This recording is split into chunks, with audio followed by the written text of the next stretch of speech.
Mimi nakukaribisha tena na mimi napenda niongee na wewe maneno.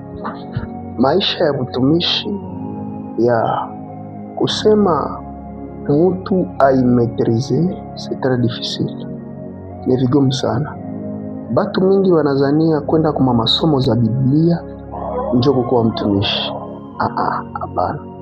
Unaweza fanya masomo teoloji, masomo ya Biblia, mais hauyakuwa serviteur de Dieu. Kitu cha kwanza, butumishi ni wito. Mtu hajifanyake mtumishi, lakini mtu anaitiwaka. Ni Mungu ndio anaitaka watu benye batamtumikia. Porque uanze fanya kazi ya Mungu, hapana juu unaipenda, lakini juu Mungu alikuitia mwayo. Na ndio maana nikwambie hii kazi ya Mungu ni tuko nafanya, kama haukuitwa mwayo, bipande bishuke, hauwezi iweza. Hakuna kazi ya nguvu sawa vile hii kazi ya Mungu. Hii kazi ya Mungu iko na bugumu yake. Batu ya mingi ndio leo banaanza sema kama mtu anaanza tumikia Mungu maana yake anakosa cha kufanya, but that is not really, it's not true. Haiko ukweli kabisa, because kazi ya Mungu ni kazi ngumu sana, iko na uzito wake, na ndio maana Mungu akaitilia mshahara. Kila kazi yenye iko na mshahara ifo ujue kama ile kazi iko uzito, iko kilo.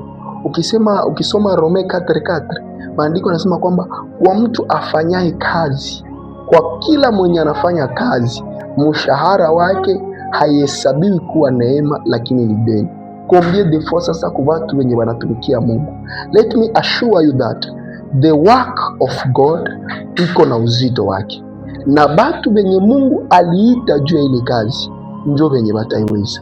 Hauwezi weza hii kazi kama ukuitiwa na Mungu. Juu mwa hii kazi ya Mungu ndio nakiaka jikutana Mungu anakuoblige kushuka kumutu mwenye kama iko gisi iko ni effort zako, bidii yako, makuta yako. Ule mtu anakuwa chenye iko, lakini ule mtu wakati anakuinukia, Mungu anakuoblige kunyamaza. Mungu anakuoblige kushuka. Mwa hii kazi ndio unakia kutana mtu mwenye nguvu zako za kimwili unaweza shinda, Mungu anakuambia shuka kwenye ule mtu iko, nyenyekee. Utakomprendre kama batu wenye wanafanya hii kazi ni batu wenye waliitiwa na Mungu. Ndio maana kama unaweza paramia kila kitu, lakini hapana paramia kazi ya Mungu. Kazi ya Mungu iko na uzito yake, tena iko na uzito yake. Kama haukuitiwa mwa hii kazi, no, hauwezi weza. Ni ukweli kama mwa hii kazi mkubwa iko utukufu. Kama unapenda kuonekana, utaonekana sana. Usta utaipata, lakini pana sehemu Mungu anapitishaka watu yake mpaka unasikia uchungu ya kuishi. Kuna mahali tunapitaka na Mungu mwa hii kazi mpaka unatamani kufa. Ndio maana hata Paulo akasema kuishi kwangu ni Kristo, lakini kufa ndio faida. Kwa nini Paulo atuambie kuishi ni Kristo lakini kufa ndo faida? Maana yake Paulo anataka kutuonesha kama maisha yake hapa kudunia kuna vitu anavyopitia mpaka anatamani ile kuishi yake itoke na aende ishi ile uzima ya milele yenye tuko na tarajia ndani ya Kristo Yesu. Ndio maana anasema kuishi yangu ni Kristo lakini kufa ni faida. Wasikia na comprendre kama vi yake kama mwanadamu bienye mwili yake na mpendekeza abipate, iko oblige kutokuvipata. Bienye anaweza penda kuwa navyo kama mtu, aishi naye mzuri, atembee sawa watu wengine, avale mzuri sawa watu wengine, maisha inamuoblige juu ya hii kazi, inamuoblige aishi tofauti na vile. Ndio maana acha nikwambie, kama uliitwa na Mungu, ukiona mtu ameitwa na Mungu na iko nafanya hii kazi, ndugu zangu batakatifu ya Mungu, tutie watumishi wa Mungu nguvu. Tuwapatie moyo. Usikuwe wengi wa kuvunja watumishi ya Mungu nguvu. No. Hii kazi iko na uzito yake. Hii kazi iko kilo. Benye hawakuitiwa hawezi weza hii kazi. Ndio maana ukiona mtu mwenye iko na wito anaanza hii kazi, hapana mvunja moyo, lakini muimarishi.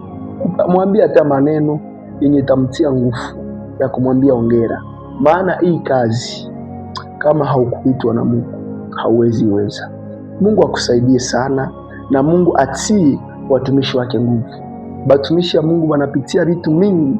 Kuna wakati mwingine Mungu anaweza permettre bakusingizie vitu vyenye hauko, vyenye hawezi atafanya mundoto, me Mungu ana permettre babikusingizie na uingie mu problem, mejumu ile problem ufanye mapenzi yake. Mungu anaweza permettre bakusingizie usharati, buzinifu, bakusingizie hata na mimba yenye haukubebesha, bakuingize mujela, bakufunge mu prison, lakini juu Mungu iko na lengo mtu mmoja mwele prison apate habari njema na amwamini. Ndio maana acha nikwambie, tukue naombea watumishi ya Mungu, tuambie Mungu awatie nguvu, paske hii kazi ni kazi yenye iko mzito. Biblia inasema kama parmi watu wenye walikuwa watu waaminifu, batumishi sahihi mu nyumba ya Potifa, Joseph alikuwa mtumishi mwaminifu. Lakini kitu ya kushangaza, bakakuya musingizia kitu kenye haezi fanya. Hapana sema alimsingizia ile kitu juu Joseph alikuwa mzuri ama alikuwa enono, lakini juu alikuwa mtume. Mungu alijua juu mwa hii prison watu wamoya wapate injili, juu mwa hii prison watu wamoya wapate interpretation ya ndoto biko na bezo ya Joseph. Sasa Joseph hata interprete ndoto ya babatu kama haingie mu prison. Ifale Mungu aprovoke problem yenye itafanya Joseph bamuingize mu prison. Ndio maana kuko fasi kwenye Mungu anapitishaka batumishi yake, ni vitu vya vinatulumiza, ni fasi kwenye hatupendi enda na tunapafika na hatutaki, me apres kufika pale ndio tunakia comprendre mapenzi ya Mungu ni nini. Ndio maana batakatifu ya Mungu tuimize batumishi ya Mungu. Kama ulikuwa nasema batumishi ya Mungu mubaya, change langage. Kama ulikuwa nasema vitu vibaya juu ya batumishi ya Mungu, change, badilisha msemo yako, paske batumishi ya Mungu bana traverser moment iko très difficile. Mungu kuna wakati ana permettre batu bote bakwe contre batumishi ya Mungu. Mungu ana permettre na ndugu yako wa damu akuinukie.